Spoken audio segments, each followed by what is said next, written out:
क्या आपके मन में भी बार बार एक ही नकारात्मक विचार आता रहता है? क्या छोटी सी बात भी आपके मन में इतना बड़ा रूप ले लेती है कि रातों की नींद उड़ जाती है?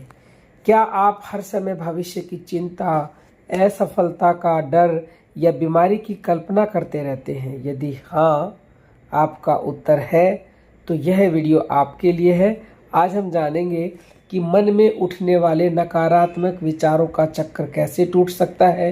साथ ही समझेंगे कि शास्त्र, संत और आधुनिक मनोविज्ञान इस विषय में क्या संकेत देते हैं। देखिए, अमृत बिंदु उपनिषद में एक प्रसिद्ध वचन है, मन एवं मनुष्याणाम कारणम बंध मोक्षो, यानी मन ही बंधन और मन ही मुक्ति का कारण है। यदि मन नकारात्मक विचारों में फंस गया तो वही मन दुख का कारण बन जाता है, और यदि वही मन भगवान नाम स्मरण और शुभ चिंतन में लग जाए तो वही मन मुक्ति का द्वार बन जाता है। अब जानते हैं कि विचार क्या है। हमारे विचार दिखाई नहीं देते, लेकिन उनका प्रभाव पूरे शरीर पर पड़ता है। जब मन में भय, क्रोध, ईर्ष्या या चिंता आती है तो शरीर भी भारी और थका हुआ महसूस होता है, और जब मन में प्रेम, विश्वास, उत्साह और भक्ति होती है तो वही शरीर ऊर्जा से भर जाता है। इसलिए भारतीय योग परंपरा मन और प्राण के गहरे संबंध की बात करती है। अब हम 17 सेकंड का ऐसा सिद्धांत जानेंगे जिससे आप अपने नेगेटिव विचारों को रोक सकते हो। जब भी मन में कोई नकारात्मक विचार उठे तो अगर मैं असफल हो गया तो, अगर मुझे बीमारी हो गई तो, अगर मेरे साथ कुछ बुरा हो गया तो, ये क्या है? सब नेगेटिव विचार हैं। तो उसी क्षण सावधान हो जाइए। यदि प्रारंभ में ही उस विचार को पकड़कर रोक लिया जाए और ध्यान दूसरी दिशा में ले जाया जाए तो विचार गहराई नहीं पकड़ता है, लेकिन यदि उसी विचार को बार बार दोहराते रहे तो वह कई और नकारात्मक विचारों को जन्म देता है और धीरे धीरे ओवर थिंकिंग का रूप ले लेता है। यही कारण है कि शास्त्रों में कहा गया है कि चित्त वृत्ति को प्रारंभ में ही संभालो।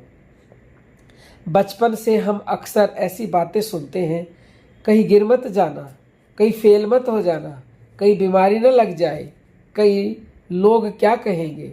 धीरे धीरे हमारा मन हर परिस्थिति में पहले खतरा खोजने लगता है, लेकिन अच्छी बात यह है कि जिस प्रकार यह प्रोग्रामिंग बनी है उसी प्रकार उसे बदला भी जा सकता है।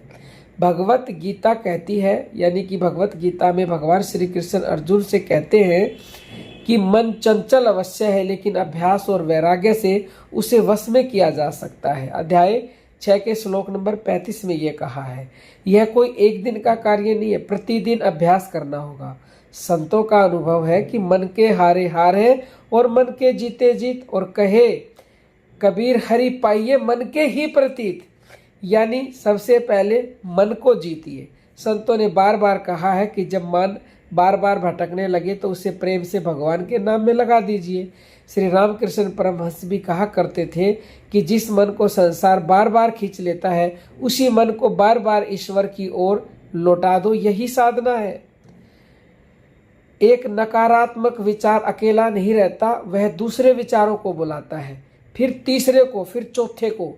धीरे धीरे पूरा मन उसी दिशा में सोचने लगता है। इसलिए यदि आप दिन भर डिप्रेशन, डर, बीमारी या नकारात्मक समाचार ही देखते रहेंगे तो मन उसी प्रकार के विचारों से भर जाएगा। कहते हैं ना, जैसा संग वैसा चढ़ेगा रंग। तो जिसे आप बार बार देखते हैं, सुनते हैं और पढ़ते हैं, वही आपके मन का भोजन बन जाता है। अब इस चक्कर को कैसे तोड़ा जाए?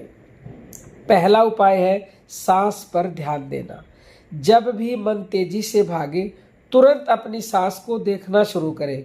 धीरे धीरे गहरी सांस ले और छोड़े। कुछ ही मिनटों में मन की गति धीमी होने लगती है।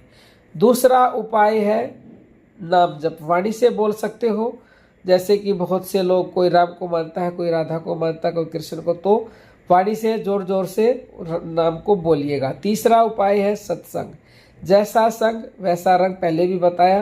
तो आप अगर YouTube पे या सोशल मीडिया पर वीडियो देख रहे हैं तो ज़्यादा से ज़्यादा वहाँ पे सत्संग श्रवण करें, प्रवचन सुने, या फिर साकार रूप में आप सत्संग सुनने जा सकते हो तो गुरु के पास जाएं, उनके चरणों में अपना माथा झुकाएं और उनके प्रवचन ग्रहण करें, उनका सार जो तत्व उसको जीवन में उतारें, तो अवश्य ही आपके मन की दिशा बदलेगी।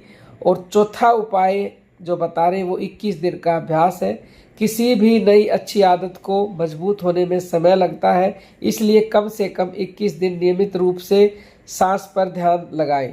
और इन सब में जो सबसे इफेक्टिव है ना, वो सांस का ध्यान ही है। सांस का ध्यान आप भगवान के नाम के साथ कर सकते हो, या फिर जो सांसों में प्राकृतिक ध्वनि है, लेने में सोकी, छोड़ने में हंकी, उसको मन में बोल करके कर सकते हो।